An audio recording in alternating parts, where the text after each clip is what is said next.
Shriman all info media ప్రేక్షకులందరికీ స్వాగతం. Hi friends, అందరూ బాగుండాలని కోరుకుంటూ ఈరోజు మనం ఈ వీడియోలో విద్యాప్రవేశ్ 90 డేస్ ప్రోగ్రామ్కు సంబంధించి 24th డే యాక్టివిటీస్ గురించి తెలుసుకుందాం. ముందుగా లాంగ్వేజ్ అండ్ లింగ్విస్టిక్ డెవలప్మెంట్కు సంబంధించి థీమ్ హల్లుల గేయం, అక్షరాల జల్లులు. గేయాన్ని అభినయంతో పాడుతూ పిల్లలతో చేయించాలి.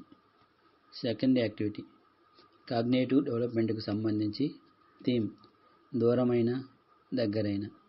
పిల్లలను వృత్తాకారంలో కూర్చోబెట్టి ఒకరి తర్వాత ఒకరిని ఆడిస్తూ బంతి ఆగిన చోట ఉన్న వ్యక్తి తనకు దూరంగా ఉన్న వస్తువును, దగ్గరగా ఉన్న వస్తువును చెప్పమనాలి, లేదా దూరంగా ఉన్న విద్యార్థి పేరు, దగ్గరగా ఉన్న విద్యార్థి పేరు చెప్పమనాలి.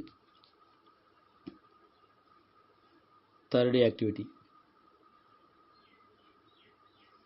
ఫిజికల్ డెవలప్మెంట్కి సంబంధించి థీమ్ అవుట్డోర్ ప్లే. పిల్లలను ఆరుబయట వారికి నచ్చిన ఆటను ఆడించాలి. Thank you for watching. Subscribe my channel.